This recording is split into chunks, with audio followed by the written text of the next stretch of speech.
Welcome to Tacos, Tequila, Therapy, and the Tea, of course, with your girl P. I'ma tell y'all, this is a podcast about everything from beauty to life to love to motivation. If you are looking for a little uplifting spirit or you need to know something about that beauty industry, you confused about what to do with your hair, you have come to the right place. Let's get to it. Join me on the Tea with P. Welcome back to the new episode of Tacos, Tequila, Therapy, and the Tea with your girl P. How are you guys? How have you been? It has been a road. These allergies out here this pollen has been crazy, and my allergies have been in an uproar. So it took me a little bit of time to come back to you. So if you hear a little rasp in my voice, just note that it is because of this allergy season. But I am back, y'all. And today we taking it back into the salon. And true Patrice randomness, right? So I've been having this conversation. It is one that is had all over your Instagrams, your TikToks. And it's just about professionalism. And in my profession, and I'm sure this happens across the board, where you have some people who are licensed and those who may not be. And there are different sides to the story when you're looking at it from a client's perspective, who would say, like for me being a hairstylist, all hairstylists, when they make that group or that assumption, it sounds really interesting that they group everybody who even touches hair in this category. But the debate is on the professional side that if you are not licensed, you are not a cosmetologist. And so I find that when we have these conversations about things that could have gone wrong in an establishment, in the business, and who they consider professional, it amazes me when somebody be like, I was going to this hairstylist, and when they hit the story as to the bigger picture of foolishness, be it you were in someone's house, you had people in and out, they were smoking, eating chicken over your head. She isn't really licensed, but she does a really good job. Oh, I've seen her pictures on IG. Oh, he does it, but he does it at home. He or she is in a suite, but yeah, they don't really, you have to come with your hair shampooed. I had a conversation with one of my friends who, like, and this was her client. This was one of her clients' experiences. But like the stylist literally told her she had to bring her own towels. And when they go, like, you hairstylists, like, you customers, who told you to choose the most unprofessional person to group into our profession?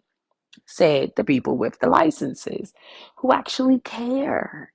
And so we get into these conversations, and that debate is, for now, it is ongoing, right? Because we have a lot of amazing artists who style wigs. Oh my gosh, they are phenomenal.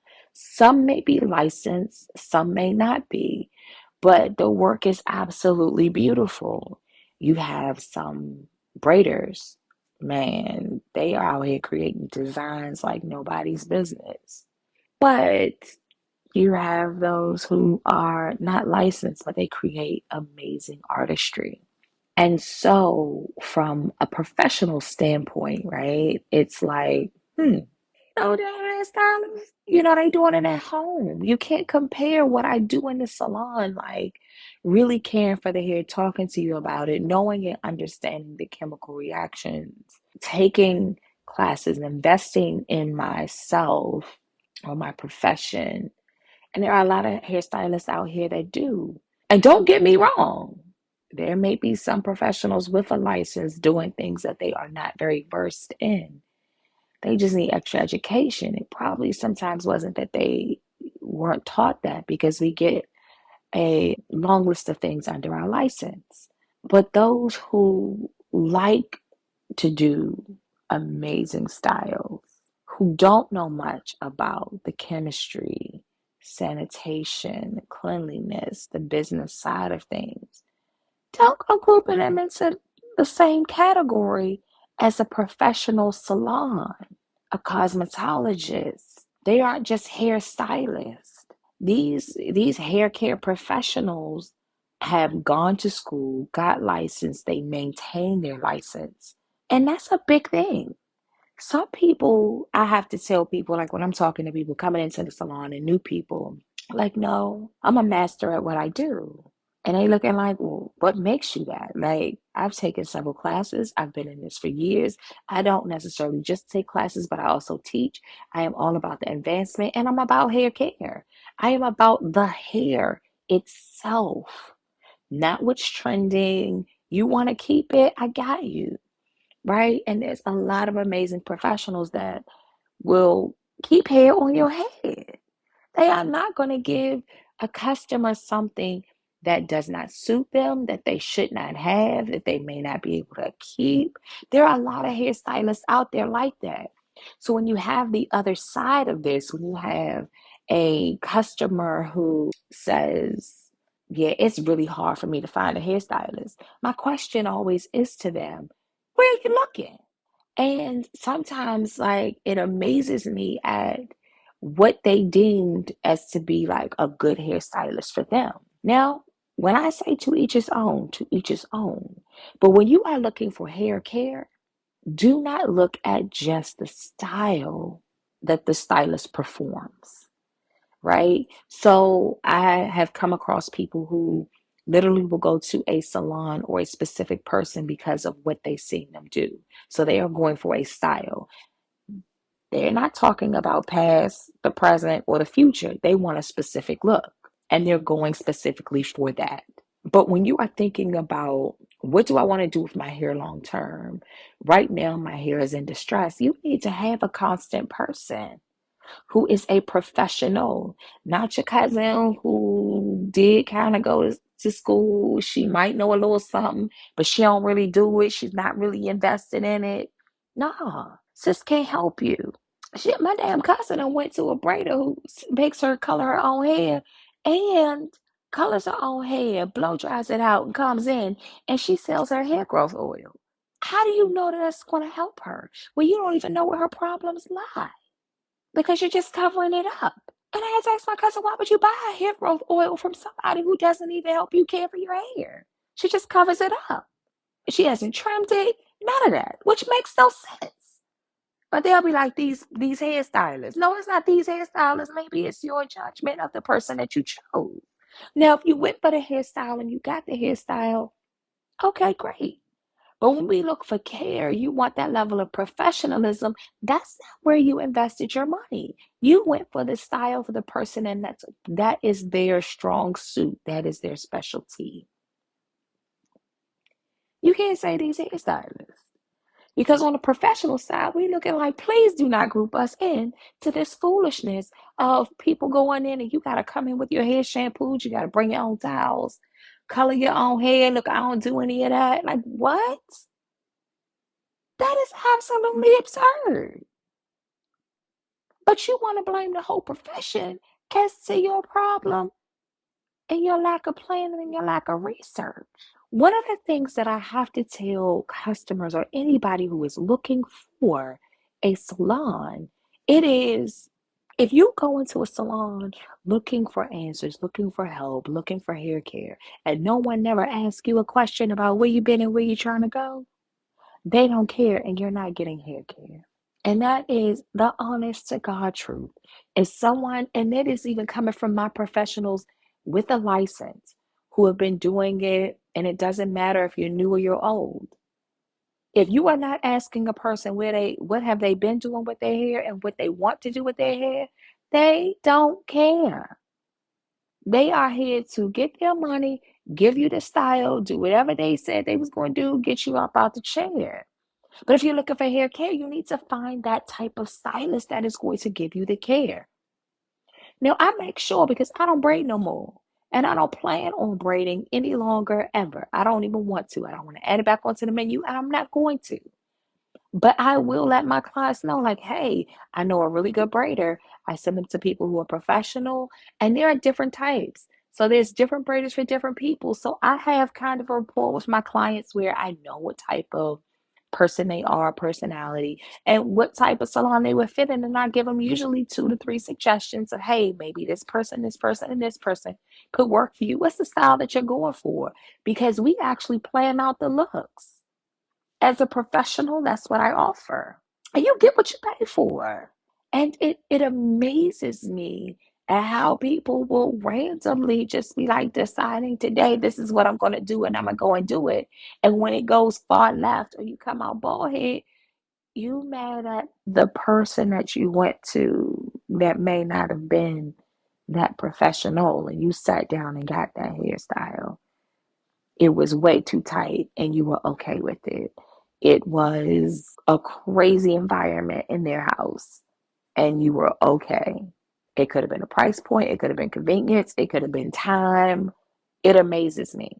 It absolutely amazes me that some people are okay with, hey, I got to pay a deposit and she an hour late. What? You paid a deposit, the stylist is an hour late, no communication, and you want to deem them as professional? And I gave this analogy because I'm sure that it is that way in other professions. Um, I used this example the other day when I was having a conversation in a salon, and I was like, you have a designer and you have a stylist. Now, let's be clear. A designer can definitely be a stylist because they can see the vision of what they created and put it on your body, right? So they can style you up. They may even know what goes best with it because they actually developed the blueprint. They have the education and expertise to completely construct the garment so that it can fit you. Now, a stylist is not a designer. For the most part, they know what to buy. They can see the vision of color and style and what's trending based on the trends of the fashion shows and the actual designers to say that, hey, I think this would look best on you and understand how to fit it to you. They may be able to do some alterations sometimes, but actually construct and design the outfit, a lot of them don't. They know how to buy it and put it on your body. But do we say a stylist is a designer? No. But a designer can be a stylist. That goes the same for my industry, right? You have people that can do some amazing work, right? They may be able to braid really well. They may be able to lay the wigs. But a braider and a wigologist does not need to have a license to do your hair. They could be self-taught and they do an amazing job. But the hair care and some of the technicals they lack. So if something goes left, you cannot put them in the same category as a professional and be like, oh, you hairstylist. I wish you would stop saying it. Like we're all one. Be specific because that's absolutely crazy because it just gives the professionals a bad name when the customer has not done their due diligence or did the research. If I needed a dress designed, would I just go to a stylist who can buy clothes? Or would I go to a designer, a seamstress, someone who can actually construct the outfit that I need, not just purchase it? Sometimes it just takes a little bit more research and consistency. For you clients out there looking for a hairstylist, things to look for is if you're using Instagram, you're using their web pages, do you find when you look at them, when you look at their pages, does it seem like they have a specialty? And a specialty being like it's a consistent look across the board. A lot of them you can see where their favorites lie, where their strengths are. And it could be like, hey, I see that she does a lot of short hair. So maybe hair down the back she could do, but that isn't her thing. But you see what she loves. She does a lot of color. She does natural hair. She may do extensions. You can see what they love. And if you are a person who likes to have multiple looks, that could be someone in your arsenal because sometimes it takes a tribe to be beautiful. It really does. You should have somebody, or you should have a braider. You can have your person that does your weaves if your regular hairstylist does not do it. But first and foremost, you need to have somebody that you see consistently who knows your hair, who is maintaining it, doing your conditioning treatments, doing your trims, and caring for your natural hair, not just covering it up. They know what's been going on, and you see them regularly, even in between your protective styling or your cover up styling, whatever you want to call it, right? So you're looking at what's their specialty, see what's going on.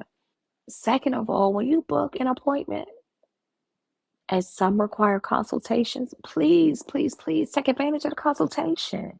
That is your chance to get to know your doctor, your hair doctor. What is it that they can do for me? What do they suggest? Are you in a space that you need help and you need to ask the questions that you can to get to where you want to be, or the look that you would like to have, or the color that you want? Appreciate those who give you a consultation and be patient. Sometimes it just takes patience. But be grateful that somebody asked you what you want. And they're just not like, this is what I offer, this is what you're going to get, what you're going to do. So it's more about your goals, where you're going, checking out what's their specialty. Having a conversation, consultation is important. It is imperative for your hair care. You gotta have it. And lastly is to have a team. Have your team. Have your starting five. But you still have to have your main. You have to have that stylist who is there that you see that actually cares for your hair. And that may be all in one person. He or she may be your colorist, your weavologist, your hair cutter, your if you're still getting relaxers, your natural hair stylist. Because there are some stylists who out here are so multi-talented. They have so many skills and it's amazing. But some may choose not to do it and just choose to specialize in certain areas because that may be where they are right now. But there are some professionals who actually know about hair care. Your do's, your don'ts, your whys, and your why nots. You gotta have one on your team. Because sitting at home and doing what we have been doing all these years of thinking that we know about our hair, oh, this is what we do, and your hair is stagnant, it's dry, it's not growing, because you haven't even consulted a professional to really know where your problem is. Don't keep grouping professionals and the licensed professionals with the non-licensed professionals. When y'all complain, be real specific about who you chose to go to. Because you made that appointment, you made that deposit, you searched on Instagram, you liked it because it had the likes. Figure out who works for you. But if they don't even ask you what you want, where you coming from, and where you going, I don't care. And you get what you get. And I know there's across the board, barbers do it. Nail techs, professional nail techs, really care about the health of the nails.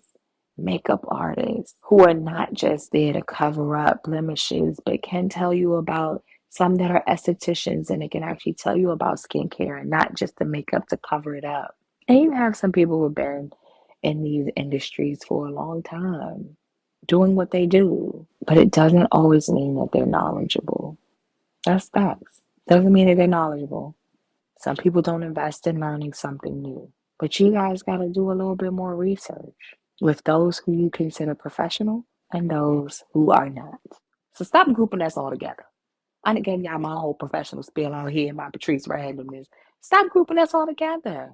Please get it together, y'all. Because in this day and age where there's so much information and so much research that you can do to figure out who could best help you. And then when you're burned by the one who you chose, who was literally in the kitchen with boyfriend, baby daddy, coming in and out, doing all kinds of craziness and foolishness, and you want to group them together with the rest of the professionals. And that's the person you chose to go to. That's the person you chose to book with. And you chose to keep that appointment. And it ain't always on them. You made the choice. But this conversation is just about that professional versus non-professional. Licensed versus the unlicensed. There are some amazing artists out here. But be clear about what you are looking for before you go grouping us all together. And I think that's just my rant for today. I love y'all. Today is the day that you guys Knowledge is power. Learn something new, do something different. If you found that you had not been to a hairstylist who was professional, seek one, have a conversation, have a consultation. Listen to the suggestions. Really learn about your hair. The more you know, the more the hair will grow. And that's today's tea with your girl P.